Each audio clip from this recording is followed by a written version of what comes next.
Hodini Ucha Maro Pogula Binya Tabinya Adaje Surarine Badalu Neneli Nibio Biajimane Nabalu Lesro Pogula Binya Tabinya Kayakazi the Jessia Mafia Yamia Mabao non Lele Alum Uran Divida Jonin and Lady no Amili may be going Lele whereas we hope they cat as we hold the body Amu Pogula Binya Tabinya Adaje Barisi Lesro Imajamin Biago Sale Silesa no Asatara and Lego Asau Dada Yadam Zamezu Sipi Bida Setrale Sava Sadrale Siva Vesre Daligu and Divida now near Male Sisi Alum Alum Siva when Sia Zugaye Sitting out today. Edo Divina Lego say when Raja Adrele one Davare, they let's say with Adimare. Now Kayaka Sip for them ye Junado Yevo were not who Jonara Nuasa, you see a duya, Memid Alunebe. Segulu Javare, Mibo down there, Malefesi, the Naka down there, Malefesi, the Semedi, the Nakadu, Digado, that the few Caramedo, down Nanjiro, down Nangrodo, a Daria Gunu Sedonu Javare, and Nabito Quiet, Maji Melatono, Sanlo, Tono, now the Shadido, Quanti Daria Levecuna was saying that the Hero, Aluma Sevi, Tabola Minae, Abajaba, or Erane Badalu Leve. Miradu Jama is result as a man and number such a Idabnya Adajamia would be those that also the Yeta Babare, a Pamabiaro, Dabalu, Pala Divida, a Sinjali Pinulu, to ride off, Pogla Biaga, Emadama Kunabalu, who could have delayed in a Tazadane, Sile Masari Damuda, didn't Ezra Biama. Now, the Sebina Lila Yadari, or say good at Saria, Nimbabu Guri, say, the Lessie downtown sound, the dancing about downtown sound, the Sario. Now, good that is Yari, dancing about good at Alum Leve, Dilema Babidati Bade. No, Ishimara about the Data Binyabi. Machine number to Miadre.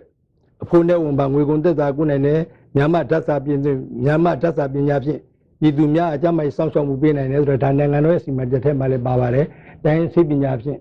No, Bidulu, Dialum, Jama is some ranch will be a Yames Renema, Dibinia, Velelino. That's a Ishimare, Nale of Binabilu Yade, through Nale by Duruguranga, through State bound in him as a yoga Kagway, and then I jumped through. Dancing a badlu, downtown on Jadabumia, dancing Alum,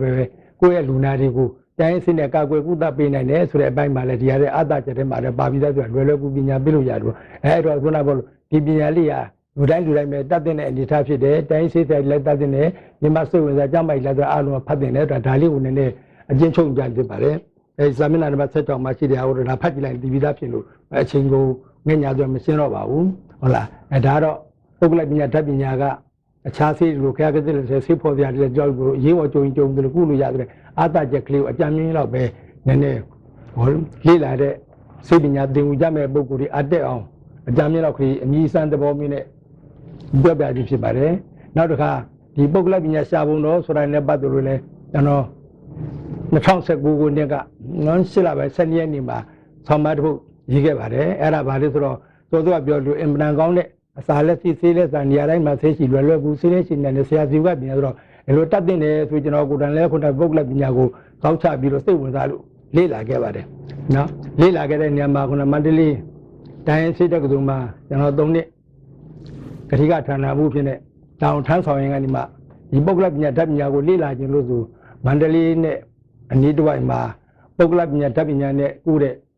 Siaji, Simisi. Now, the Jabia that is Siaji, Simisi, so you know, so Naji. Rolla the Ranya Jin, now to get the Jabia that night, send a Siaji, you could not hear Siaji, Missy or Shamru, also no Mudura, Gamatu, so the Boglabina Sabuno, sense of general somebody who Yegavare, and Marcia Lolo, the Messiro. Lucia Resro, Lucia de Magica, the South, Sia Ribesa, Boglabina Tabina, Sajideka Nima, Sayuda, Boglabina Chigan Tajanye, and now Sia Bermudo Siadine, Boglabina Limbia Janye, now Sai Ui Moye, Milagua Sivina Tajanye, now Pinada, Pinada thing you were Pina Sida, no? Siaji. Logara Siaji, the Mudi Tajam, မှုတွေဒါအဲ့ဒီပုဂ္ဂလပညာနဲ့သက်ဆိုင်တဲ့စာအုပ်တွေပဲဆရာတင်ပြီးတော့ဗတ်တယ်အမျိုးမျိုးတွေးခေါ်လေ့လာပြီးတော့ကိုယ်တိုင်ပဲလေ့လာခဲ့ရပါတယ်ဆရာရှာတာအခုဒါခင်ဗျားတို့မှဆိုအမှန်တန်ဒါကုသိုလ်ကောင်းတယ်ကံကောင်းတယ်လို့ပြောမှာသိခရကစီကြောင်းကြကြမလို့ရပဲနဲ့ဟိုနိုင်ငံခြားနေတဲ့လူတွေကသာလွယ်ကူပဲလေ့လာလို့ရပါတယ်အခုဒီသင်တန်းထဲမှာအစိပ်ပါဝင်စားတဲ့ကြမှာဆိုတော့နိုင်ငံနဲ့မလေးရှားတို့နောက်ထိုင်းတို့စင်ကာပူတို့နောက်အင်္ဂလန်တို့အစနိုင်ငံခြားမှာနေတဲ့ပုဂ္ဂိုလ်မျိုးဒါတောင်ထမ်းဆောင်နေကြတဲ့ပုဂ္ဂိုလ်အများပြားလဲဒီထဲမှာလေ့လာရတယ်ပါကြပါတယ်သူကတော့အင်ပန်ကံကောင်းကြပါတယ်ခရကစီဆရာမလို့ရတဲ့ဆရာကိုယ်တိုင်ကနေမှလိုလာလာတဲ့ပညာသင်ကြားပေးနေတဲ့အစဉ်ပါတယ်ကျွန်တော်တို့ကတော့ပုဂ္ဂလပညာရှားပုံတော်ဆိုပြီးဆရာလက်ရှာခဲ့ရပါတယ်နောက်ဆုံးရှားမရလို့စာအုပ်တွေကိုပဲဖတ်ပြီးတော့လေ့လာပြီးစာအုပ်တွေကိုပဲဆရာတင်ဒါဆရာမရှိဘူးမဟုတ်ပါဘူးကျွန်တော်စာအုပ်ရေးသားကြတဲ့ဆရာရေးသွားကြတဲ့ပုဂ္ဂလပညာဆရာကြီးတာကျွန်တော်ရဲ့ဆရာကြီးတွေပါပဲသူတို့ရဲ့စာအုပ်ကိုဖတ်ပြီးသူတို့တွေးခေါ်သူတို့ရဲ့အယူဆဖောင်တဲ့ကနေလေ့လာပြီးတော့ပုဂ္ဂလပညာတတ်ပညာကိုလေ့လာခဲ့ရပါတယ်ဆိုတာဒါလေးကိုခုနဆရာမရှိလို့စာအုပ်ပဲဆရာတင်ရတဲ့အခုတခမရတို့ကလွယ်လို့ကူလေ့လာတာခမရတို့တကုစုကောင်းတယ်လို့လည်းဆိုလို့ရပါတယ်အဲတော့ဒါကျွန်တော်လေ့လာခဲ့ရတဲ့အပိုင်းလေးကိုပြောချင်းဖြစ်ပါတယ်ဆရာမရလို့စာအုပ်တွေကိုပဲဆရာတင်ပြီးတော့တွေးခေါ်ပြီးတော့ဘာတွေးသမျှလေးတွေကိုဆေးနော်ဖတ်သမျှစာအုပ်တရားညီမမှတ်ချက်ကလေးတွေကြောင့်သူတတ်မှတ်ထားတဲ့ပုဂ္ဂလပညာဖောင်တွင်းကညီမစူးစမ်းလေ့လာပြီးတော့ဆောင်းပါးတည်းလည်းပဲရေးခဲ့ပါတယ်ဆောင်းပါးပေါင်း100လောက်ရေးရတယ်ပေါ့ပြောနေဒီမှာပုဂ္ဂလပညာတတ်ပညာကိုဆရာလူခါကအန်ဒီဝါတိကတကယ်လက်ရင်တစ်ဖက်နေဆရာမကြစောက်ွယ်ဆရာတင်ခဲ့ရဆိုတော့ဘယ်ပုံစံမျိုးနဲ့လေ့လာခဲ့ရလဲဆိုတော့ဒါလေ့လာတဲ့အပိုင်းလေးကိုလည်းနည်းနည်းလေးပြန်ပြီးပြောနေတာအခုကတော်တော်များများခေတ်လူငယ်တွေပါအခုပုဂ္ဂလပညာလေ့လာတဲ့လူတွေကအဲ့တော့ဘယ်လိုလေ့လာမလဲဆိုတာလေးကိုဒါပြီးပြီးသားလေးဖြစ်ကြပါလိမ့်မယ်ပို့ပြီးတော့ဒီအလေးနဲ့ထားသိခြင်းလို့နောက်စိတ်ပါဝင်စားလို့ဝတိပါလို့လေ့လာခြင်းလို့ပေါက်ရောက်လည်းဖြစ်သေးခြင်းလို့လေ့လာပုံလေ့လာနည်းလေးကိုလည်းပဲကျွန်တော်ပုဂ္ဂလပညာလေ့လာစာအုပ်တွေဖတ်ပြီးဆရာတင်လေ့လာခဲ့တဲ့နည်းလေးကိုအားလုံးလိုအပ်တဲ့ကြိုက်နေတဲ့ဒီမှာလည်းပြဝေပြီးအတူယူနိုင်အောင်မောင်လက်ခံနိုင်အောင်ဆိုပြီးတော့ဒါပြန်ပြီးရှင်းပြခြင်းဖြစ်ပါတယ်အဲ့ဒါဘာလို့လဲဆိုရှင်မဟာရထတာရရဲ့ဆုံးမသားတွေမှာပါတဲ့သူစီပုဘာဝိလိတိတာဆိုတဲ့အခရာရှိလုံးပေါ့သူစီပုဘာဝိလိတိတာအခရာပံကုံအရှိလုံးကိုဒီကုံပန်းတွင်နေတိုင်းဆင်လို့ဆိုတာရှင်မဟာရထတာရရဲ့ဆုံးမသားတွေမှာပါပါတယ်အဲ့မှာသူဆိုတာတော့သူနေရနာကြရမယ်နောက်လေ့လာရမယ်မှတ်သားရမယ်ဖတ်ရမယ်အခုလူဒီနေ့ပညာနဲ့ပါလို့ပညာနဲ့ပတ်သက်လို့ဆေးဆိုလဲဆေးဘက်ကအားကြတဲ့ဘာသာရဆိုလဲကိုဝတိပါဘာသာတခုသူနေရနာကြရမယ်ပြောတဲ့လူရှိနားထောင်ရမယ်နောက်မှတ်သားရမယ်နောက်စာအုပ်တွေဖတ်ရမယ်ဆိုင်ရာစာအုပ်တွေပေါ့အဲ့ဒါသူနေရဆိုတာဒါလေ့လာနည်းတင်မှုပါနောက်တစ်ခါဆိုသူစီဆိုတာစိန်တေးရစီဆိုတာစိန်တေးရကြံစီရမယ်တဲ့ဒီလိုလေးဆရာပြောတော့ကလေးကြီးစာအုပ်ထဲဖောက်နေမှာကကိုယ်ကလေးတွေးခေါ်ပြီးတော့ကြံစီရမယ်နောက်ဒီဘာသာရနဲ့ပတ်သက်အများအားနဲ့တွေးခေါ်ကြံစီနေရမယ်နောက်ပုဆိုတာပုတ်ဆေးရမေးမြန်းရမယ်ကိုမရှိတာမသိတာရှိလဲခုနကဆရာတွေဒီမှာကြွကျင်ထားတဲ့ပုဂ္ဂိုလ်များကိုဆရာများသမားများထံမေးမြန်းရမယ်အပုတ်ဆေးရမေးရမယ်နောက်ဘာသေးရပြောကြရမယ်ကိုသိတဲ့အလေးကိုလည်းခုနကဆိုဖွင့်ပြီးပြောပြရမယ်ကိုသိတဲ့လောက်လည်းပြန်ပြောမယ်မှားရင်လူဆိုင်ရာဆရာတွေကနေပြန်ပြီးတော့ပြင်ပေးမှာအဲ့ဒါဘာသေးရပြောကြမယ်ကိုသိလောက်ကိုပြောပြရမယ်နောက်ဝိစာရိယဆိုတာအထက်ထက်ကျက်စားမယ်လေးတာသုံးတတ်မယ်ဒီပညာရေးတွေကိုပြီးပြီးတော့မိမိပြောက်တစ်ခေါက်တည်းလေးဖတ်တာမျိုးမဟုတ်ဘဲနဲ့ကိုအချိန်ညာတိုင်းအချိန်အားသေးကြတိုင်းအချိန်ဟတ်တာမထားဘဲနဲ့ကိုလေးလာခြင်းနဲ့ဘာသာရေးကိုအထက်ထက်အကြံကြီးအားနေလည်းမကြံသိရမယ်ဆိုမကြံလည်းဖတ်ရမယ်ဆိုတော့ဝိစာရိယဆိုတာအထက်ထက်ကျက်စားလေးလာရမယ်နောက်ကမ္မထာနုကတော့ဝိတ္တဝိစာရဆိုတယ်မှာဒီဝိစာရဆိုတော့ပါတယ်ဝိစာရိယခဏဒီအာုံစိုက်ပြီးတော့လေ့လာရမယ်ဆိုတဲ့သဘောပါနောက်လိခေယဆိုတာတော့ဒီလေးသားရမယ်တဲ့ကိုသိတဲ့ပညာတော့အဲ့ဒီစာအုပ်တွေဖတ်ရင်တန်လာနေမှာကိုသိကျင်တဲ့အချက်တဲ့ကလေးကိုရေးသားပြီးတော့မှတ်သားထားမယ်တနည်းနှုတ်ထုတ်ပြီးတော့မဆုမရရေးထုတ်ပြီးတော့လေးလာမယ်ဒါမှမဟုတ်စာအုပ်ထဲမှာလည်းကိုသိကျင်တဲ့ကြိုက်တဲ့သကလုံးတွေကိုမှတ်သားထားမယ်နောက်ကိုသိကျင်တဲ့အချက်တဲ့ကလေးဖြည့်ဆွက်ပြီးတော့ဖြည့်ဆွက်ရေးသားထားမယ်ပြင်းရမယ်ပေါ့နိဒါခုနကပေါ့ရေးသားဖို့လိခေယဆိုရေးသားမှတ်သားထားဖို့လည်းလိုတယ်ဆိုတာနဲ့ပတ်သက်လို့ဒါညွှန်ကြားထားတဲ့ရှင်မာရတ္တသာဆုံးမတာလေးပါနောက်ကျွန်တော်ဆိုနေဒီမှာပုဂ္ဂလပညာစာအုပ်မှာဒီပြင်ဆေးစာအုပ်တွေပါလိကျွန်တော်ဝတိပါတဲ့ဘာသာရနဲ့ပတ်သက်လို့စာအုပ်တစ်ခုဝယ်ပြီးဖတ်ပြီးဆိုလို့ရှိရင်နော်ပထမတစ်ခေါက်ဖတ်ကြတဲ့ကအကြမ်းမြင်လေးတွေမှတ်ထားခဲ့တာပေါ့ဒီနေ့စာပဲကလေးတွေကိုတစ်လို့ပြီးတော့မှတ်ထားရတယ်နောက်တချို့လည်းခုနကဆိုသေချာတိတိနဲ့ဟာမျိုးလေးဆိုလည်းအောက်ကလိုင်းတာပြီးတော့မှတ်ထားရတော့ဒါဘာလို့ဆိုတော့လိကေယဆိုတဲ့ပေါ့ကျွန်တော်စာဖတ်တဲ့ခါမှာအဲ့ဒီပေါ်နဲ့ဖတ်ခဲ့တယ်နောက်ပြီးတော့ကျွန်တော်စာအုပ်တစ်ခုကိုကျွန်တော်ရဲ့အယူဆရကျွန်တော်လက်ခံတာဘာသာရပ်တစ်ခုကိုစာအုပ်တစ်ခုကိုကြိုက်တဲ့တစ်ခုဟိုဝယ်ပြီးဆိုရင်မပေးရတော့သူတန်ဖိုးတတ်မှတ်ရောင်းတဲ့အတိုင်းပဲမနှမျိုးဝယ်လိုက်တယ်ဝယ်ပြီးဘာလုပ်လဲဆိုတော့3000ပေးရင်3000ပေါ့1000ပေးရင်1000အဲ့ဒါနဲ့ပတ်လို့တန်အောင်ဆိုပြီးတော့တစ်ခေါက်မှတ်ကဖတ်တယ်အနည်းဆုံးကျွန်တော်သဘောကျရင်တော့ ငါးကောက်ကအနည်းဆုံးသုံးမှု10ကောက်လောက်ဖတ်ချို့10ကောက်တော့မကပါဘူးအဲ့လိုဖတ်တယ်ဆိုတာပြောနေတာတော့ကိုရဘာသာရပ်တစ်ခုဝတိပါလို့စိတ်ပါဝင်သားလို့သဘောကျလို့ဝယ်ဖိတ်ဆိုရင်ဝယ်တန်ဖိုးနဲ့မကာမိအောင်တန်ဖိုးတဲ့ထိုက်တန်ဖြစ်အောင်အခောက်ရည်များများဖတ်ပါမယ်နောက်ဒါနဲ့ပတ်သက်လို့လေဒီတက်လုံးမနောဆိုင်ပညာရှင်တက်လုံးကနေမှသူရေးတဲ့စာအုပ်ကလေးတွေမှာဖောက်ခုပါတယ်စာအုပ်တို့စာပေတစ်ခုကိုဖတ်တစ်ခုဝယ်တဲ့သူစာအုပ်တစ်ခုပါတစ်ခေါက်တော့ခေဖတ်မယ်ဆိုရင်တော့အဲ့ဒါအကြမ်းမြင့်တော့ပဲသိတာပဲသိတယ်စာရေးသူရဲ့ရုပ်ပိုင်းဆိုင်ရာသဘောထားအကြမ်းမြင့်ကဲခတ်တယ်အကြမ်းမြင့်သိရုံတော့ပဲသိရတာပဲစိတ်ပိုင်းဆိုင်ရာစာရေးသူရဲ့ရည်ရွယ်ချက်စေရနာတွေကိုဒါကနန္ဒအတွင်းကြမသိနိုင်ဘူးပဲအဲ့တော့စာအုပ်တစ်ခုဖတ်မယ်ဆိုရင်ပထမတစ်ခေါက်ပါမယ်နှစ်ခေါက်ပါမယ်သုံးခေါက်တစ်ခေါက်တည်းတစ်ခေါက်ပို့ဖတ်လို့ရှိရင်အတိအကျတိုးပို့လိုက်ပြီးများဖတ်လေစာရေးသူရဲ့စေရနာအမှန်တွေပေါ်လိုက်စာရေးသူရဲ့ရည်ရွယ်ချက်တွေစာရေးသူရဲ့ထားရှိတဲ့စေရနာတွေအကုန်လုံးပဲအဲ့တော့များဖတ်ပါဆိုပြီးတော့သူကဒါတိုက်တွန်းထားတယ်ပဲအဲ့ဒါမနောဆိုင်ပညာရှင်တက်လုံရဲ့သူရေးတဲ့စာပိုက်ကလေးဖြစ်ပါတယ်အဲ့တော့ခဏပါကျွန်တော်လည်းပဲအဲ့ဒီတိုင်းပဲစာအုပ်တစ်ခုဝယ်ရပြီဆိုလို့ရှိရင်ပေးတဲ့အတိုင်းပဲလူတန်ဖို့အတိုင်းပဲကြေးအောင်အခက်ခေါက်ဆောက်ခဏဖတ်ပါတယ်အဲ့လိုခဏဖတ်လိုက်တဲ့ခါကျကြာတော့ဘာဖြစ်လဲဆိုစာအုပ်ထဲကအယူဆတွေကကိုယ့်ရဲ့ခေါင်းထဲမှာဆွဲလာပြီးတော့ကိုယ့်ရဲ့အယူဆဖြစ်ပြီးတော့တနည်းအားဖြင့်ရေးလိုက်တဲ့ဆရာရဲ့ပညာတနည်းအားဖြင့်စာအုပ်ထဲရှိတဲ့ပညာကိုယ်ပညာကိုယ်ပိုင်ပညာကိုယ်ပိုင်အုံနောက်နဲ့တွေးခေါ်နေတဲ့ပညာဖြစ်လာပါတယ်အဲ့တော့စာအုပ်တစ်ခုကိုဝယ်ပြီးဆိုလို့ရှိရင်ကျွန်တော်တို့တောင်အောင်လည်းဖတ်တယ်မှတ်စာကြီးလည်းမှတ်တယ်ဘေးကရေးစာကြီးရေးတရားစာကြီးတာတော့ကျွန်တော်စာအုပ်ကိုကြည့်မယ်ဆိုရင်ကျွန်တော်သဘောကျတဲ့စာအုပ်ဒါဆိုရင်စာမျက်နှာထဲမှာဟိုနှမ်းကိုမှတ်ချက်ရေးဒီနှမ်းကိုမှတ်ချက်ရေးလိုင်းတာကိုစွတ်ချက်ကိုကြားတော့စာအုပ်နဲ့မတူအောင်ကိုကြည့်ရဒါကျွန်တော်စာဖတ်တဲ့နည်းလေးကိုညဝေးတဲ့သဘောပါအဲ့လိုပဲအထက်ကဖတ်ပြီးမကြတွေးခေါ်ပါအဲ့တော့ကိုသိတဲ့ဟာလေးလည်းရေးသားမှတ်သားပြီးတော့နှုတ်ထုတ်ပြီးတော့လေ့လာမှတ်သားတော့ဆက်ပြီးလေ့လာပါလို့ပြောတယ်နောက်သိချေရဆိုတာတော့ပညာအထုတ်တာကိုပညာရဲ့တစ်ခုလေ့လာနေလို့ဒီပညာနဲ့ပတ်သက်တာကိုတက်မြောက်သိတော့သွားပြီးသိတော့တိုင်းတာရနော်လက်တွေ့လေ့လာခြင်းပညာအထုတ်ရမယ်ဆိုတာပေါ့နိနော်လေ့လာခြင်းအထုတ်ရမယ်ဆိုတော့အဲ့ဒါမှအခုလည်းပုဂ္ဂလပညာတတ်ပညာကဘာနာမှာကြမိမိကိုယ်လည်းစောင့်ရှောက်ဖို့သူ့ရဲ့မိသားစုကိုလည်းကြမ်းမာစောင့်ရှောက်ဖို့ဆိုပြီးတော့ဒီပထမဆုံးလိုက်တာဒါလည်းဖြစ်နိုင်လို့ရှိရင်ဆက်ပြီးတော့ကိုယ့်ရဲ့ပါဝင်ခြင်းကိုယ့်ရဲ့ရှင်ပဒကိုဆေးဆရာမဟုတ်တော့မှကိုယ့်ရဲ့ပါဝင်ခြင်းရှိလိုက်ဥဒ္ဒါကိုဥဒ္ဒနိုင်အောင်ဆိုပြီးတော့ဆက်ပြီးတော့ဒီသင်ကြားလိုက်လေ့လာတဲ့အခါမှာဝတိဘာလေ့လာတဲ့အခါမှာနော်ကိုယ်တိုင်ငါလည်းပဲသိထားတဲ့အတိုင်းပဲလက်လာခြင်းကြုံလဲဘာဘာသမားဆိုလဲဘာဘာအစာစားမယ်ဘာမသမားဆိုလဲသောမအစာစားမယ်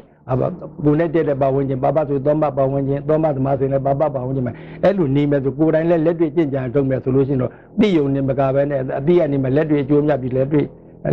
ကျင့်ကြံ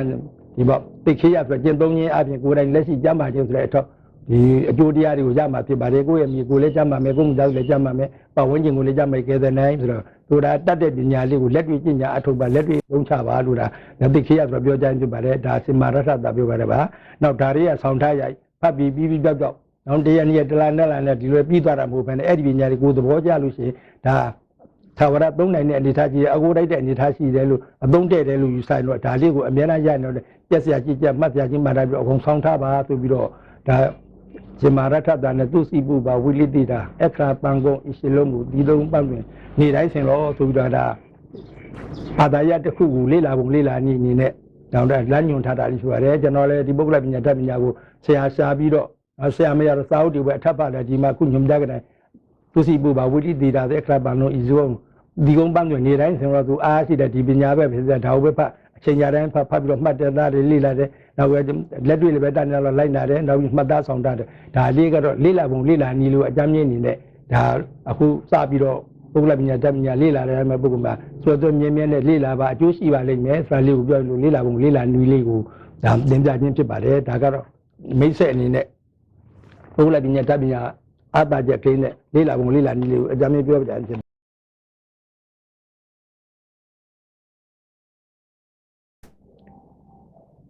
အခုဆက်လက်ပြီးပို့ချမယ်အပိုင်းကတော့အခုမှသင်တန်းရဲ့အစအဆုံးဖြစ်တယ်ပေါ့လေပုဂ္ဂလပညာသင်မုံကြီးဆင့်ဒါကိုစပြီးတော့သင်ကြမှာဖြစ်ပါတယ်စောစောကသင်ပြခဲ့တဲ့အပိုင်းတွေကတော့ဒီပြန်ပြီးပြောရမယ်ဆိုတော့ပုဂ္ဂလပညာတတ်ပညာကိုအထင်မသေးကြပါနဲ့အမိမေးပြီးဆေးပေးတော့လဲဘုရားဟောဒေသနာနဲ့ညီဆေးချက်ချကူတာပါဆိုတဲ့အပိုင်းနဲ့ပါလို့သုံးပိုင်းခွဲပြီးတော့ပြောကြရပါတယ်နောက်စောစောကပြောသွားတဲ့ပို့ချခဲ့တဲ့အပိုင်းမှာကြတော့ပုဂ္ဂလပညာတတ်ပညာကနော်အခြားသောစိတ်ပညာတွေတဲ့ဒါပါနဲ့အတ္တမှုတွေရှိပါတယ်ဆိုတာကြီးလည်းပြောခဲ့ပြီးသားဖြစ်ပါတယ်အဲ့တော့ဒီကျွန်တော်ကိုယ်တိုင်လေ့လာခြင်းတော့ကလည်းပုဂ္ဂလပညာဆရာရှာခဲ့ရတာဒီရှားပုံတော့ဖွင့်ခဲ့ရတယ်နောက်တစ်ခါစာအုပ်တွေပဲဆရာနဲ့လေ့လာဒါလေးကပ ပြန်ပြောတာအခုလေ့လာကြတဲ့ပုဂ္ဂိုလ်များလည်းအတက်စီခြင်းလို့ဟိုတို့လွယ်လွယ်ကူပညာရတာပဲဆိုပေါ့တဏ္ဍဗရမဲ့စမာရထတာသုံးပါးတဲ့တိုင်းစောစောပြောတယ်သူသိမှုပါဝိလိတဒါလေးဆက်ပြီးတော့လေ့လာကြပါကြိုးစားကြပါအကျိုးရှိပါလိမ့်မယ်ကိုယ်အတွက်လည်းအကျိုးရှိမယ်ကိုမိသားစုလည်းအကျိုးရှိမယ်ပါဝင်ခြင်းလည်းပဲခုနကကကဲတင်စောင့်ရှောက်နိုင်တဲ့အနေအထားရှိပါလိမ့်မယ်ဆက်လက်ပြီးလေ့လာကြပါဆိုအတက်စီခြင်းလို့စောစောလေးပြောလိုက်ခြင်းဖြစ်ပါတယ်အခုမှသင်မုံကြီးအဆင့်နဲ့ပါလို့အစမှဖြစ်ပါတယ်အဲ့တော့ဒီပညာရဟာအင်မတန်လွယ်ပါတယ်ဆိုတဲ့မို့ဒီပုဂ္ဂလပညာသင်မုံကြီးဆိုတဲ့အတိုင်းအခြေခံအဆင့်ကိုပြောမှဖြစ်ပါတယ်အခြေခံဒီမှာမူ၃ချက်ပေါ့ပုဂ္ဂလပညာဓာတ်ပညာတော်တော်များများရှိရတော့ကတော့အပေခံရတဲ့ဘဝဆိုအညီမေ့ပြီးဆေးပေးတယ်ဆိုတော့ကလေးအခြေလို့အခြေမြင့်ပဲမရှိလို့တွေ့ဘူးပြောက်ဘူးတာဘသူတို့ကပြောက်ဘူးတာနဲ့ဘသူပေးတယ်ဆိုတော့ဒီလိုအခြေမြင့်မရှိတဲ့ပညာမျိုးဆိုပြီးတော့အထင်ရှိခဲ့ကြပါတယ်အဲ့ဒါဘာလို့လဲဆိုတော့ပုဂ္ဂလပညာရဲ့ဒီအခြေခံကြနန္ဒတကားလေးကိုမလိလာပဲဖြစ်ကတာစံတိဆောက်ထားတယ်ထင်ခဲ့ကြလို့ပါအဲ့လိုမထင်ရလေတော့အခုသင်္นานများများလို့ပဲမသိဘူးကွာခုနလိလာတော့ဒီဝတိပါတို့လိလာရတာသိပညာတော့ဘယ်လိုလဲမသိတော့နာမည်မေ့ပြီးတော့သိကူတယ်ဆိုတော့နော်ဘေးစင်လူနတ်လူဘာလို့နဲ့အခြေမရှိဘူးထင်ပါဆိုလို့နော်အဲ့တော့ပုဂ္ဂလပညာကအတင်မသိပါနဲ့အခုလည်းပဲအခြေခံပညာရနဲ့တိဆောက်ထားတာအခြေခံမူ၃ချက်ရှိပါတယ်ဆိုတော့တရိမူလတရိဆိုတာ၃ခုမူလဆိုတာအခြေခံအရင်းမြစ်၃ခုကိုအခြေခံပြီးတော့မှပုဂ္ဂလပညာဓာတ်ပညာကိုတိဆောက်ထားပါတယ်ဆိုတာဒါအခြေခံအကြဆုံးလေးကိုရှင်းပြခြင်းဖြစ်ပါတယ်အဲ့တော့တရိမူလဆိုတော့တရိဆိုတာ၃ခုမူလဆိုတာအခြေခံအချင်းမြစ်နော်ပုဂ္ဂလပညာတိဆောက်တဲ့ဘယ်သူ့ပေါ်မူတည်သလဲဆိုတော့အခြေခံ၃ချက်ကဘယ်သူလဲဆိုတော့အခရာနော်ကခါကတင်းလာဘာညာဆိုတော့အမည်ရေးသမျှစာပေအခရာတွေပေါ့အဲ့ဒါနောက်တစ်ခါသင်္ချာ1 2 3 5 9 10 9ဟိုဂျိုနန်ဆိုတော့တနင်္ဂနွေနေ့လာအင်္ဂါစရေအထိပေါ့လေအဲ့ဒါကိုအဲ့ဒီအခရာရဲ့သင်္ချာရဲ့ဂျိုနန်လေးရဲ့နော်ဒါလေးကိုမှတ်ပြီးဆိုတော့အခရာသင်္ချာဂျိုနန်ပါ၃မျိုးတွဲ၍မှတ်သားပါဒီ၃မျိုးလေးတော့မှတ်ထားလို့မယ်အဲ့ဒီ၃မျိုးအခြေခံပြီးတော့ဒီဆောက်မှဖြစ်ပါတယ်ဤဒီမာတရိမူလအခရာရဲ့သင်္ချာဂျိုနန်ဤဒီမာတရိမူလပါစေချက်ဟူမှတ်ဦးကြဒါကိုမူတည်ပြီးတော့စေချက်ချပါလိမ့်မယ်ဆိုတာဒါအဖွင့်နေတာအနေနဲ့လည်းပြောလိုက်တဲ့ဘောရှိပါတယ်သင်္မုံကြီးအစဉ်ထဲမှာပြင်ကျွန်တော်တို့အခြေခံနံပါတ်3အဆင့်မှာပါတယ်ဗောလေဒါလေးကိုကြိုတင်ပြီးပြောတာဒီ3ခုကိုအခြေခံပါမယ်ဆိုတဲ့အကြောင်းလေးကိုကြိုတင်သိအောင်ပြောရပါအဲ့တော့ပထမဆုံးအခြေခံ3ဆင့်ရှိတဲ့နေရာအခြေခံတွေကအခြေခံ1အနေနဲ့ကြည့်မယ်ဆိုရင်ပထမဆုံးဒီတရိမူလဆိုတဲ့တဲကဂျိုနန်နေပေါ့နော်ဂျိုရှိခွင်ဂျိုနန်နေဒါကိုပထမဆုံးဥဒ္ဒအနေနဲ့အခြေခံ1နဲ့ပြောကြပါမယ်အဲ့တော့ဂျိုရှိခွင်ဆိုတာလည်းနော်သိပြီးသားဖြစ်နေပါအားလုံးဒီတနေ့ကတနင်္ဂနွေတနင်္လာအင်္ဂါဗုဒ္ဓကြာသပတေးတောက်ကြစနေဆိုတာအားလုံးနေ့9နေ့အားလုံးကလေးတွေနော်အစ္စမာများသာအကုန်လုံးတည်ပြီးသားဒါကိုအခုလေ့လာတဲ့ပုဂ္ဂိုလ်တွေတော့မပြောတော့ဒါတည်ပြီးသားဆိုတာဂျိုရှိခွင်ကိုတည်ပြီးသားဖြစ်တယ်အဲ့ဒါကိုအခြေခံနေရထားမယ်ဆိုရင်အခြေခံ1အနေနဲ့ဒါသမုံကြီးလက်ဆွဲစောက်ခေးတဲ့မှာသာမျက်နှာတက်မှာသာမျက်နှာတက်အခန်းကျသာမျက်နှာတက်6မှာပါပြီးသားပါတနင်္ဂနွေတင်လာအင်္ဂါဗုဒ္ဓညများမပြောတော့အားလုံးကဒီဆင့်ကတော့တည်ပြီးသားဖြစ်နေမှာမို့ဂျိုရှိခွင်ညနော်ဒါဂျိုရှိခွင်ရဲ့ကဏ္ဍစဉ်ဤသို့မှတ်သိခြင်းဆိုတော့ဂျိုရှိခွင်ဆိုတာတော့ဒီပြတနင်္ဂနွေတနင်္လာအင်္ဂါဗုဒ္ဓကြာသပတေးတောက်ကြစနေဆိုတော့ဂျိုရှိခွင်ရာဟုပါတော့8ခုပေါ့လေနာမ်အဲ့ဒါဂျိုရှိခွင်ပဲ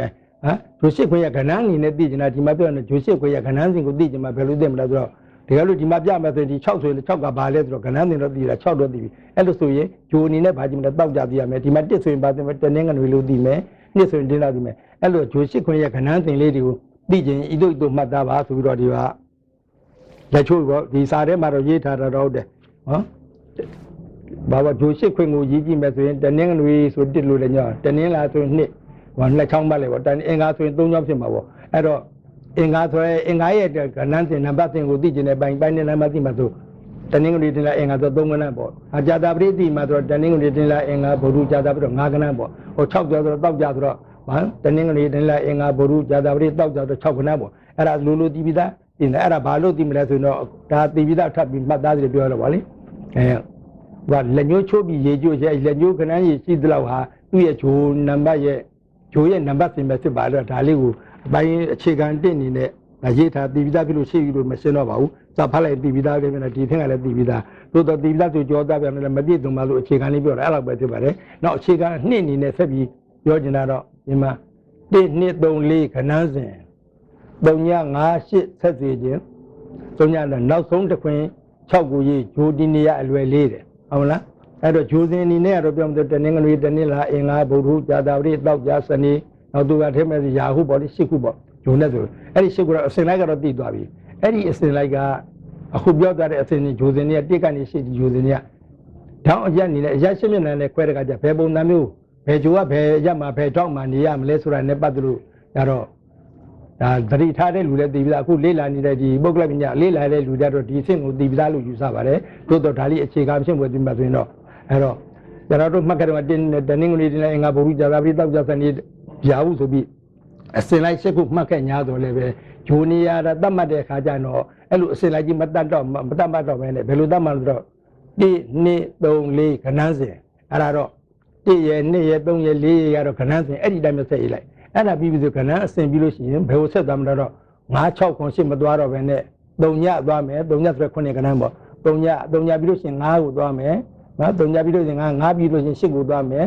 ဟုတ်လား8ပြီးလို့ရှိရင်နောက်ဆုံးတစ်ခွင်ကြတော့ဗာတဲ့ဂျို8ခွင်ပြိုတစ်ခုပဲကြာတော့တယ်လေမတင်နေ3ရက်တော့ဆင်လိုက်တိုင်းသွားလိုက်တယ်နောက်ပြီး3ည9ရက်8ရက်ဆက်စီခြင်းနောက်ဆုံးတစ်ခွင်6ကိုရေးဂျိုဒီနီယာအလွယ်လေးတယ်ဒီမှာကြည့်လိုက်မှဆို1 2 3 4ခဏန်းစဉ်3ည9 8ဆက်စီခြင်းနောက်ဆုံးတစ်ခွင်6ကိုရေးဂျိုဒီနီယာအလွယ်လေးတဲ့ဒါဆိုသိပြီးသားပါအလုံးနဲ့သိပြီးသားနေမှာတို့တော့နည်းနည်းလေးဟိုသဘောပေါက်ဒီလင်္ကာလေးရဲ့သဘောပြောက်ဆိုပြီးတော့အစာတက်မှလည်းသာမျက်နှာဘယ်လောက်မှပြတော့သာမျက်နှာအခြေခံ2မှာပြထားပါတယ်နော်ဒါတော့1ဆိုတာဘာလဲဆိုစောတော့ပြောတယ်1ဆိုတာတန်နင်းကလေး2ဆိုတာတန်နင်းလား3ဆိုတာအင်္ဂါဆိုတာပြုတာဒါတန်နင်းကလေးဂျိုကွန်ကဒီမှာဒီပေါ့ဒီမြေပုံလိုကြည့်မှဆိုဒီဘက်ကခုနကဘလို့အရှိရသဘောထားမှာနော်မြေပုံဆိုတော့မြောက်ရပါလိဒါကျွန်တော်တို့လူမျက်နှာနဲ့တက်တဲ့ကြီးကဒီရှိကြီးအထက်တဲ့အတက်ရကိုအရှိရခေါ်မယ်နောက်ဒီကနေ့လက်ရပဲရက်ကိုတော့တောင်ရက်ဒီကဒီမြောက်ရဒါအနောက်ရပေါ့ဒါအရှိဆိုရင်ဒါအရှိအနောက်တောင်မြောက်ဆိုအဲ့လိုပဲမှတ်လိုက်မှာပေါ့အဲ့လိုဆိုတစ်ကပဲမရှိမလားဆို1 2 3 4ခဏဒီကစပြီးကြီးမှာပေါ့ဒီတောင်းကဆိုတယ်1 2 3 4ခဏဆိုတော့တနင်္ဂနွေတနင်္လာအင်္ဂါဗုဒ္ဓကဒီတိုင်းပဲသွားမှာဗုဒ္ဓကတော့ကြာတာပတိဆိုတော့9ရောက်သွားကြာတာပတိ9ဆိုတော့ဒီမှာ9ကြာတာပတိဒီမှာ6တောက်ကြာဒီမှာ9စနေအဲ့လိုမဟုတ်တော့ပဲနဲ့1 2 3 4ကိုတော့တစ်ဆက်တည်းရေးလိုက်မယ်တနင်္ဂနွေထောက်မှာအရှိမြောက်တော့ရမှာတနင်္ဂနွေဂျိုမင်းနေအရှိတဲ့ရမှာတနင်္လာနေအင်္ဂါတော့အရှိတောင်တော့ရမှာအင်္ဂါနေတောင်ရက်တဲ့ဗုဒ္ဓနေ1 2 3ရက်တော့ဂျိုအစင်လိုက်တယ်သွားမှန်တယ်နောက်ဒီအနောက်မြောက်အနောက်တောင်ကြတော့စနေနေရမယ်စနေဂျိုမင်းကဒီမှာမနေရမယ်အနောက်တဲ့ရက်တော့ကြာတာပတိဂျိုမင်းနေရမယ်အနောက်မြောက်တဲ့ရက်ကြတော့အနောက်မြောက်တောင်ရက်ကြတော့အတက်ရမှာတောင်ကြကြောရောင်းနေရမယ်နော်မြောက်တဲ့ရက်ကြစနေတော့တောက်ကြနေရမယ်ဆိုတော့ဒါဂျိုချစ်ခွင့်ရဒီနေရာလေးပေါ့ဒါလည်းပုဂ္ဂလပညာလေးလာတဲ့လူတိုင်းလည်းသိပြီးသားလူယူဆပါတယ်တကယ်လို့မသိသေးလည်းပဲဒါလေးကိုနည်းနည်းအောင်ဆက်ပြီးမှတ်လိုက်ပါဓမ္မသန္တာပညာမိတ်တိဓာတ်တွေတို့အထူးသဖြင့်ဓာတ်တွေတွဲတဲ့အခါမှာဒီဂျိုချစ်ခွင့်ရဒီနေရာလေးသိမှသာလျှင်ပို့ပြီးတော့အဆင်ပြေမှာဖြစ်တော့ဒါလေးကိုတော့နည်းနည်းမသိသေးတဲ့လူကအားစိုက်ပြီးတော့မှတ်ဖို့လို့မသိပြီးသားဆိုရင်ကတော့ဒါဘုသူတပြအပြင်းပြေထိုင်နားထောင်တဲ့သဘောမျိုးပဲထောင်ပါလေအဲ့တော့ဒါလေးပြန်ပြောမယ်ဆိုတော့အခြေခံနှစ်အနေနဲ့သာမျက်နှာနှစ်ပတ်ဒီသာမျက်နှာနှစ်ပတ်ပါတဲ့ခုနှစ်နဲ့ရှင်းပါပေါ့ဒီမုံကြီးမှာသာမျက်နှာခုနှစ်ရှင်းကိုပြတာပါတယ်အဲ့ဒါနော်တနင်္ဂနွေဒီမှာ1 2 3 4ဆိုတာတနင်္ဂနွေတနင်္လာအင်္ဂါဗုဒ္ဓကိုသာပြုပါတယ်တနင်္ဂနွေရဒီမှာ1 2တနင်္လာအင်္ဂါဗုဒ္ဓအဲ့ဒါဒီအစဉ်လိုက်တိုင်းသွားလိုက်မယ်သွားပြီးလို့ရှိရင်ကြာတာပရိတောက်ကြဆိုတော့ဆက်ပြီးတော့9တို့6တို့ထက်မသွားဘဲနဲ့3ညလာမယ်ဒီမှာစနေ3ညဆိုတာစနေပေါ့နောက်ကြာတာပရိကစနေဒီကိုနေမယ်စနေတော့ကြာတာပရိအနောက်ရက်ကိုဒီကိုလာမယ်အနောက်မြောက်တော့ညရာဟုလာမယ်မြောက်ရက်တဲ့ကြတော့တောက်ကြလာမယ်အဲ့ဒီတည်းလေးပေါ့သိလဲသိပြီးသားပဲအဲ့လောက်ခလေးမှတ်တာမသိသေးတဲ့မြတ်ဒါလေးကိုတော့မှတ်ထားလို့ပါနဲ့ဒီအစဉ်လေးကိုသိနေမှသာလေနောက်ပိုင်းမှာအန်တော်ဆိုတာရဲ့နောက်စရီရာဟုလည်းပါအန်တော်နောက်ကပ်ပြီဒီမှာကြခကျင်တနင်္လာဘေးရဲ့နောက်မစရီအန်တော်ကပ်ပြီစရီဝန်သေးဆိုတဲ့လေးနဲ့ဘုဒ္ဓအဲ့ဒါဓာတ်ကြီးလေးကဖွဲတဲ့အခါမှာဒီခဏန်းစင်တိုင်းပြီးမှသာလေသွားလို့လွယ်ပါလိမ့်မယ်ခဏန်းစင်မသိလို့ရှိရင်စိတ်ထဲမှာဝရဝနဲ့ကမောက်အဖြစ်ကိုမှဆိုတော့ဒါလေးကိုအလွတ်ကျက်ထားပါဆိုတော့အခက်အခဲတော့1 2 3လေးဒီတနင်္ဂနွေထောက်ပါလိမ့်မယ်တနင်္ဂနွေထောက်တော့အရှင်းမြောက်ထောက်ကတက်ပြီးတော့1 2 3လေးအဲ့ထောက်ကစပြီးတော့ရည်ရပါတယ်နော်တော်တော်များများဒီဗေဒင်ကိန်းခန်းတွေပါဒီပါစေထောက်ကစပြောအဲ့သူပြောတဲ့ထောက်ကစပြီးတော့တတ်မှမယ်အခုကတော့တနင်္ဂနွေထောက်ကစပြီးတတ်မှာပါလေ1 2 3လေးခဏန်းစင်အဲ့အစင်တိုင်းသွားနောက်ပြီးတော့3ည9 8ဆက်သေးခြင်းဒါ3ညစာစနေ9ဆိုတာကြာတာပရိကိုသာပြုတယ်ရာဟု8ကရာဟုကိုသာပြုတယ်6ကနောက်ဆုံးတစ်ခွင်6ကိုရေးဂျိုဒီနီယာအလွယ်လေးသတိပိသားကြတိတော့ပဲထားကြပါတော့နောက်တစ်ခုကြည့်တာကဂျိုဘိုင်အခရာအဲ့ဒါအခြေခံ3အခြေခံဒီမုံကြီးအခြေခံ3ပေါ့စာမျက်နှာနံပါတ်9မှာပြထားပါတယ်နော်ဂျိုဘိုင်အခရာဤတို့ပါစွဲစွဲမြဲမြဲမှတ်ထားပါတယ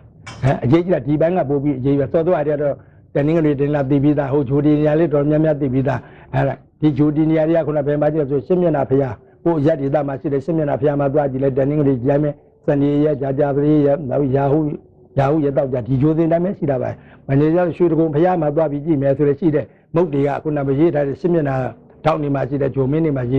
ရေပူဇော်ကြတာမီးပူဇော်တဲ့အဲ့ထောက်နေပေါ့လေအဲ့ဒါလည်းတနင်္ဂနွေသူထောက်ဟိုငါတော့ဒီတိုင်းပဲရွှေတကုံဘုရားသေတီတော်မှာလည်းဒီတိုင်းပဲနောက်ဘောရီညောင်မင်းတွေမှာညောင်ရည်သွန်းကြတဲ့ခါမှာလည်းတော်တော်များများညောင်မင်းတွေမှာဂျူရှိခွင်ထည့်ထားတာတွေ့ရပါတယ်အဲ့ဒါလည်းဒီတိုင်းမှာပဲတနင်္ဂနွေဒီတိုင်းပဲစနေရာတာပရိရာဟုတောက်တာဒီအစဉ်တိုင်းပဲရှိပါတယ်အဲ့တော့ဒါကြီးကတော့လူတိုင်းပဲသိပြီးသားဖြစ်မယ်မသိသေးလေဒါလေးတော့အလေးထားမှတ်တာပါဒါစီမတာလေးဂျိုဒီပါရင်တော့ဓာတ်ဒီအန်တော်ကပြီးစရီဝန်ဒီဖွဲ့ရမှာလွဲသွားပါနဲ့ဒါလေးမှတ်ထားပါဆိုတာပြန်ပြီးချုပ်ပြောခြင်းပါတယ်ဒါမြင်ဒီညံပါကြတာဘုဒ္ဓရတခုပေါ့လေမှတ်သားတယ်လေးနဲ့ပြောတော့ဒီနှစ်3 4ပြီးတော့5 6ခွန်ဘာလို့ဆက်ပြီးတော့မရေးပဲနဲ့ဒီကြဘယ်လိုလုပ်ပြီးတော့4ပြီးတော့9စနေကြီးလာတယ်ဘုဒ္ဓပြီးတော့စနေလာတယ်စနေပြီးတော့ကြာတာပရိလာတယ်ကြာတာပရိပြီးတော့ရာဟုလာရာပြီးမှတောက်ကြလာတယ်ဆိုတဲ့နဲ့ဘာလို့အစင်လိုက်ဘာလို့မလုပ်တယ်လဲအစင်လိုက်လေးငေါမဖြစ်ဘူးလားလို့ဒါစောရကတက်ဆရာနဲ့စဉ်းစားကြရလိမ့်လားမဖြစ်ဘူးလို့ပြောလို့ရပါတယ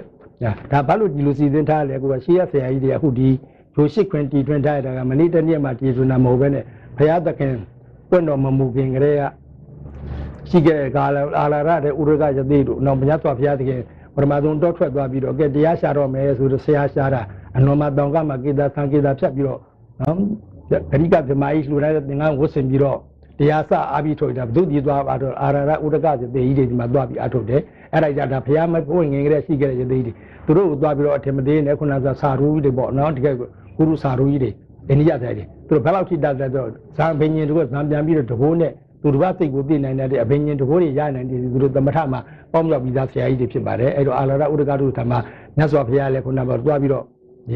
ီတရားရှာတဲ့နဲ့လေ့လာတဲ့နဲ့သင်လိုက်တဲ့ခါမှာအဲ့ဒါမြတ်စွာဘုရားဒီကတော့ပါရမီပြည့်ပြီးသားဖြစ်နေတော့ရက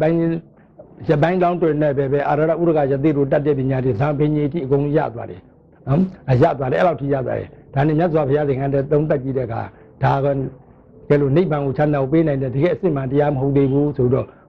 ့မကျေနပ်သေးတော့အဲ့မှာအာရရဥဒကယသိတို့လျှောက်တဲ့အခါကျအေးငါတို့တတ်တော်ပညာတော့ဒါအကုန်ပဲဆိုပြီးတော့ခုနပြောတာဆိုတာပြောနေတာဘုရားမပွင့်ခင်ကတည်းကဒီဂျိုရှိခွင်တွေကရှိခဲ့ပြီးသားဖြစ်ပါတယ်အဲ့ဂျိုရှိခွင်တွေပေါ်မူတည်မဲ့ဒီအာရရဥဒကတို့နောက်တစ်ခါတခါဘုရားမပွင့်ခင်တည်းရှိတော့ဒေဝီလယသိကြီးနော်ဒေဝီလကနမကပိလုဘယ်တုတ်တော်တနာတို့ကိုယ်တိုင်ကိုယ်ွယ်စီကတဲ့မင်းဆရာကြီးဖြစ်လိုက်နော်ဒေဝီလယသိကြီးအဲ့မှာမြတ်စွာဘုရားမွေးပြီးတော့မှမြတ်စွာဘုရားဒီမွေးပြီးတဲ့နောက်မှာဒေဝီလယသိကြီးကနန်းတော်ကိုဆွမ်းခံကြွလာတဲ့ခါမှာအဲ့မှာဒီလိုပဲနန်းတော်ငါတို့ရဲ့ဒီသားတော်လေးကိုတို့ဆရာကြီးကိုဥခိုက်ရအောင်ကြော်ခိုက်ရအောင်ခေါ်ခဲ့ဆိုတော့သားတခါကျကလေးကိုခေါ်လာပြီးကလေးကိုယသိကြီးကိုဥချခိုင်တဲ့အခါကလေးကဥမချပဲနဲ့လမ်းပြီးခြေတော်နဲ့ယသိကြီးခေါင်းမှာသွားပြီးတင်တဲ့အခါမှာအဲ့မှာဒေဝီလယသိကြီးကသိသွားဒီလာအော်လက်ဆက်တော့ဒီကလေးကဖျားဖြစ်မဲ့ကလေးပါလားဆိုပြီးတော့ငိုရာရေရာတွေဖြစ်ခဲ့တယ်ငိုရရေငိုကြီးရေရင်နှစ်ခုဖြစ်ခဲ့တယ်အဲ့ဒါရေရတဲ့ဘောတွေကလောကကြီးမှာကတိရှင်တော့ပေါ်လာပြီးဖျားပွင့်ပြီဆိုပြီးတော့သူဝမ်းသာတဲ့နဲ့ငိုခဲ့တာပေါ့ဥမနာရီခဲ့တာပေါ့တော့ငိုတဲ့ထိတ်မဲကသူပြန်ပြီးတော့တုံရတဲ့ဘိန်းရင်တကုန်းနဲ့ကြည့်လိုက်တဲ့အခါမှာဘိန်းရင်တကုန်းနဲ့ကြည့်လိုက်တဲ့အခါမှာဒီကလေးဖျားဖြစ်တဲ့အချိန်မှာတိတ္တဖျားဖြစ်တဲ့အချိန်မှာ तू ကသေပြီးသားဖြစ်နေတော့ तू နိဗ္ဗာန်မရနိုင်တော့ဆိုတာဒီနိဗ္ဗာန်နဲ့ဖျားပွင့်တယ်လွဲသွားပြီးသား तू လို့ဝမ်းနဲ့ပြီးငိုတဲ့ဒီမှာဆိုတာပြောတာအာရလဥရကယသိတို့နော်ဒေဝီလယသိတို့ဆိုတာဒီကဇာပင်ညတဲ့ပုဂ္ဂိုလ်တွေအဲ့ဒီခေတ်ကလေးကဒီဂျိုတွေကရှိကြတာပြောတယ်အဲ့ဒီဟိုရှေးခေတ်ကလေးကယသိကြီးတွေကနေမှ तू ထားခဲ့ကြတဲ့ဒီတောင်းကိုတော့ဒီရက်ကိုတော့တနင်္ဂနွေဂျိုမင်းနေဒီရက်ကိုတော့ခုနစနေဂျိုမင်းနေဓမ္မသာအာနေတော်ဆိုဖြစ်လာမယ်ဒီရက်မှာအရှိကြားရမှာတနင်္လာနေ့အနောက်ရက်မှာကြားတဲ့ဓမ္မသာကပ်ပြေဆိုတဲ့မြေđấtဖြစ်လာမယ်ဒါကခုနအရှိတောင်တောင်ရက်မှာတဲ့နာအင်္ဂါနေ့နော်အနောက်မြောက်တောင်ရက်မှာကြားအောင်ရာဟုနေဓမ္မသာစရေဆိုတဲ့စရေဆိုတာဖြစ်လာမယ်ဝန်သေးဆိုတာဒီဘက်တောင်နဲ့မြောက်ကြမှာတော့ဘုဒ္ဓနဲ့ကြောက်ကြတယ်အဲ့လိုဒီဂျိုရှိခွင်ကိုဓာတ်ကြီးလေးပါဖွင့်အောင်နောက်ဘုရားသခင်ဟောကြားတဲ့ဓာတ်ကြီးလေးပါအရာအလုံးဟာတို့ဓာတ်ကြီးလေးပါနဲ့ပဲဖွဲ့စည်းထားတယ်ဆိုတော့ဓာတ်ကြီးလေးပါဖြစ်အောင်ဂျိုရှိခွင်ကိုလည်းဓာတ်ကြီးလေးပါနဲ့အညီဖွဲ့လိုက်ခါကျဒီပုံစံမျိုးဖြစ်နေတာဒါလေးကအရေးကြီးတဲ့အချိန်အောင်နဲ့ဗေဒင်မဲ့ပြောအင်္ဂါဝိဇ္ဇာတို့ဗေဒင်တို့နက္ခတ်တို့နောက်အက္ခိယတို့ဘာတွေပဲပြောဒီလောကီပညာဂျိုးကိုအခြေခံတဲ့လောကီပညာတွေအကုန်လုံးကဒီဂျိုရှိခွင်ကိုလွှဲဆောင်လို့မရပါဘူးအဲ့ဒါကြောင့်ဘိညာဉ်တကုန်းနဲ့ဒီဆောင်ရတဲ့ယသိကြီးတွေယသိမြတ်တွေကနေမှဒီတောင်းတနင်္ဂနွေရှိရင်ဒီကိုကြတော့9ထားမှရမယ်ဓမ္မအန်တော်ဖြစ်မယ်ဓမ္မဒီကလို့9ထားမယ်ဆိုလို့ချင်းအောင်ပဆိုတဲ့မိတ်ဆိုတဲ့ဖြစ်သွားမှဒီကဓာတ်ကြီးလေးပါဖြစ်လာမှာမို့အဲ့တော့ဓာတ်ကြီးလေးပါဖြစ်အောင်လေဒီပုံစံမျိုးယသိဇာပင်ကြီးယသိချင်းတော်မြတ်တွေကဘုရားမပွင့်ခင်တဲ့ဟိုရှိကြတဲ့ကမဟာနဘအာတမဇုဣရုအာတပနာဆိုတဲ့ဘေးတွေလေးပုံညာနေတီဆောင်ငဲကလေးကတီဆောင်ငဲတဲ့ယသိမြတ်ကြီးတဲ့ဘိညာဉ်တကုန်းနဲ့ဒီဆောက်ဓာတ်တွေကိုဒီလိုပွဲရမယ်ဆိုတော့ထားခဲ့တဲ့ရှေ့တုန်းကရှိခဲ့တဲ့ဒီပညာရည်ဖြစ်ပါတယ်ဒါခုနပြောလို့ပေါ့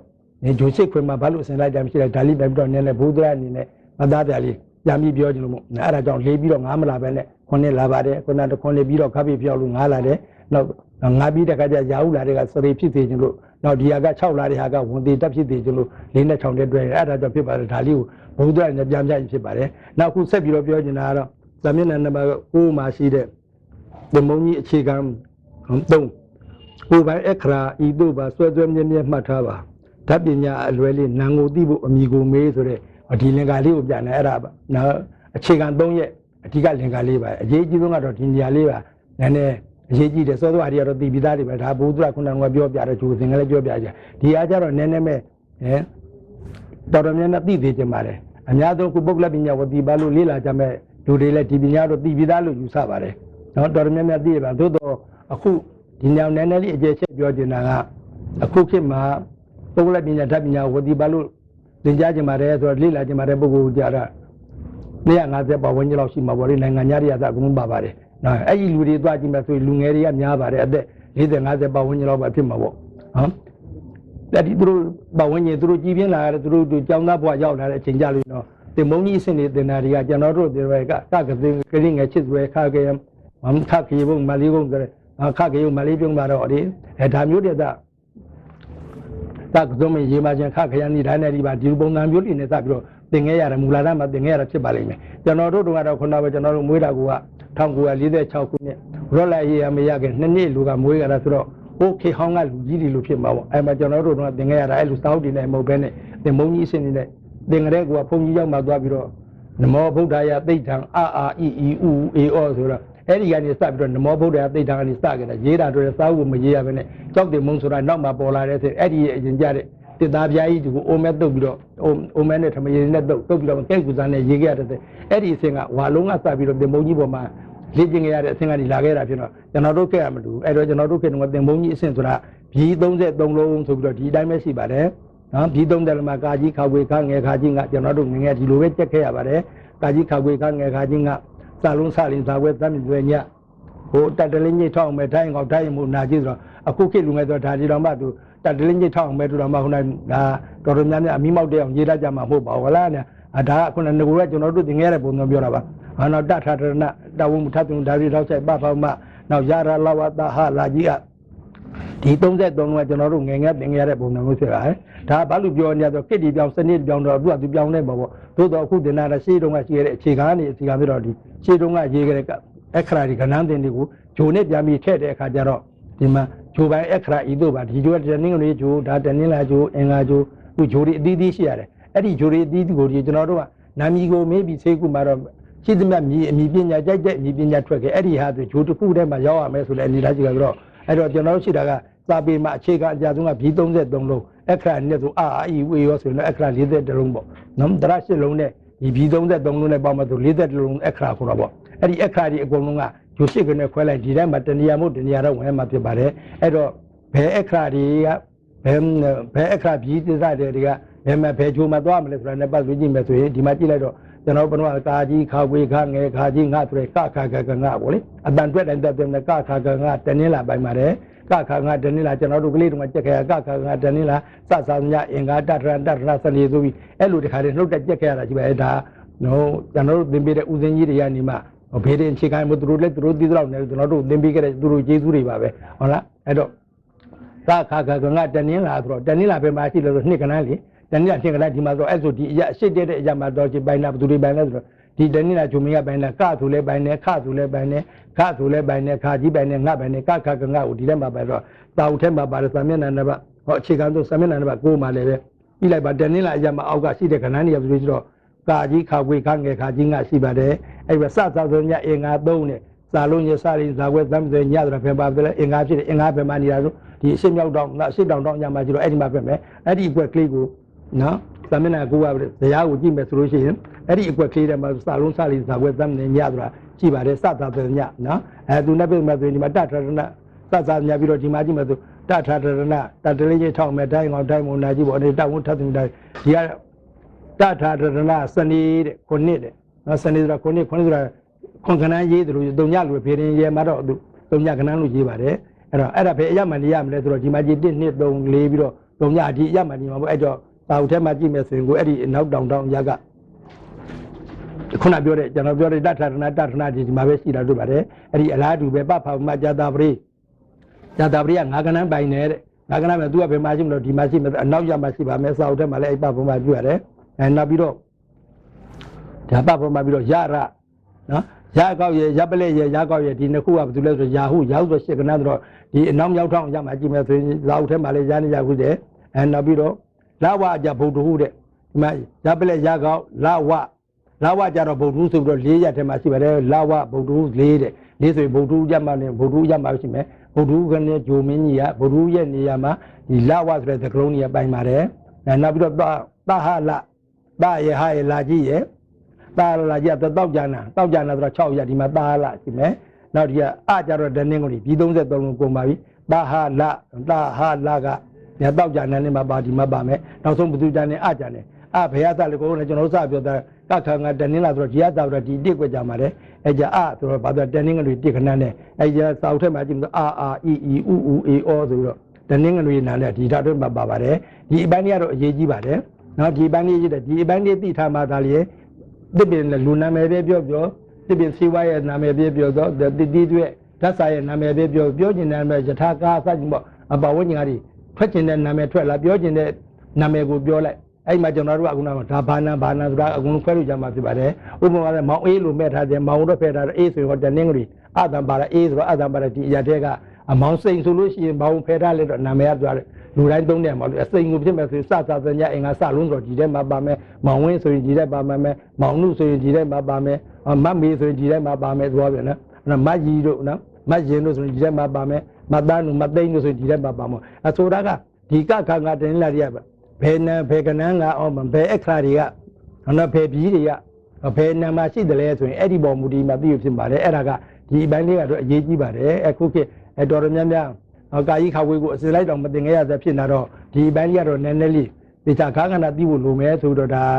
ဟိုသင်္นานသားများကိုပြောချင်တာတော့ဒီအပိုင်းလေးအရေးကြီးပါတယ်ဒီအပိုင်းမှာသဝေသဝနဲ့ဖြစ်လို့နာမည်ကြားလို့မှဘယ်ချိုးပိုင်နဲ့မှမသိဘူးဆိုရင်ဒါကြာနာရှိဆက်ဘာမှလို့မဖြစ်ပါဘူးအဲ့တော့ပုဂ္ဂလပညာဓာတ်ပညာအခြေခံသိကျင်တယ်ဆိုကျန်နာတွေကတော့သိပြီးသားငကိုတွေကရလာပြီးသားစနေတနွေတွေကလေးเจ้าနေစားတွေသိပြီးသားဒီနေ့စနေမို့เจ้าမသွားဒီနေ့တနွေကိုเจ้าမလားသိပြီးသားတွေဖြစ်တော့ဒါထိုက်ပါတော့နောက်ဘယ်လိုနည်းနည်းလေးကြီးလာတဲ့ခါကျဘုရားတို့ရောက်တဲ့ရှင်းမျက်နှာဘုရားရောက်တဲ့ဒါတော့ဒီရက်ကတနင်္ဂနွေတောင်းဒါတော့အင်္ဂါတော့သိပြီးသားပဲထိုက်တော့ဒီကတော်တော်များများကြတော့ဇဝေဇဝါဖြစ်နေတာဒီဟာလေးဖြစ်လို့ဒါအခြေခံရှင်းတုန်းကကျွန်တော်တို့သင်ခဲ့တဲ့ဒီ33လုံးတော့ဒီတိုင်းလေးပါပဲသခါကငါသသညာတထရဏပပဝမရရလဝတဟာလာကြီးအဲ့ဆိုဒါ33လုံးဒီတိုင်းမျိုးစင်တာပဲ5ခု5လုံးဒီကိုစင်တာတယ်ဒီကကြမှာဟာနေလာတယ်မှာ3လုံးပဲစင်တယ်56ဒီ30နဲ့3တာ33လုံးဒီ33အဲ့ဒါပါပဲနော်အခရာ40လုံးလို့စာအုပ်တွေထဲမှာဗာတွေ့ကြလို့ရှိရင်အခရာဒီအကူမှာအတခုထဲမှာအာအီဝဆိုရှစ်လုံးခွဲလိုက်တဲ့ခါကျရှစ်လုံးရယ်နောက်ဒီဘက်က33လုံးမှာပေါင်းတဲ့ခါကျ40လုံးနောက်ရှစ်လုံးဟုတ်တယ်ရှစ်လုံးနဲ့33လုံးနဲ့ဆိုတော့42လုံးဟောအဲ့ဒီလေအခရာ42လုံးတော့အခရာဆိုတာကစာအုပ်တွေမှာပုဂ္ဂလပညာတွေမှာတွေ့ရင်တော့အဲ့ဒါကိုဆိုတော့ဖြစ်ပါတယ်ဒီကဏ္ဍ30ပြီး33လုံးပြင်အာအီအေအောဆိုတာဒီမှာဆိုတာတနင်္ဂနွေရပိုင်ပါတယ်အဲ့ဒီတော့အဲ့တော့ဒီအပိုင်းလေးကိုတော့သင်္นานသားများလည်းမသေးကြသေးလို့ရှိရင်မရောအထက်ပြန်နဲ့ဖတ်ကြည့်ပါဖတ်ကြည့်ပြီးတော့ဒီအပိုင်းလေးကိုတော့ပြီးဖို့လိုမှာဒီအပိုင်းပြီးလို့ရှိရင်ကတော့ရှေ့ဆက်ပြီးတော့ကျွန်တော်တို့သုံးလို့ရပါတယ်ဒီအပိုင်းလေးမှာနားမလည်ဘူးဆိုတော့ဂျန်လေးဟာကမာအပိဏံတစ်ခုကိုကောက်ပြမယ်ဓမ္မမချင်းပစ္စည်းတစ်ခုကိုကောက်ပြီးတော့ပြောလိုက်မယ်ဓမ္မမချင်းလှည့်ပြောယထာပြောလှီပြောဇာဆိုင်ကားပြောဆိုင်ကပြောနေတာပြောချင်တဲ့နာမည်တစ်ခုခုပြောလိုက်လို့ရှိရင်ဒီအပိုင်းလေးမှာမကြေပါဘူးဆိုလို့ရှိရင်ကျန်တာခွဲခြားလို့ရဒီမှာဒါပြင်ကျွန်တော်တို့လှီလို့ပြောလိုက်မယ်ဆိုတော့လှဲလူပဲပြောရင်ပြောပေါ့လှီလို့ပြောလှဲလူပြောအဲ့မှာဘသူပါလဲမူရင်းအခရာလပါလိုက်လှီဆိုတာလည်းလနဲ့ရေးမှရတယ်လှဲဆိုတာလည်းလနဲ့ရေးမှရတယ်အဲ့ကြအဲ့လိုလှဲလို့လှီလို့စီးရမယ်လို့ပြောလိုက်ဆိုရင်ဘုတ်တဲ့ဣနာဘာနာဖြစ်မလဲဆိုတော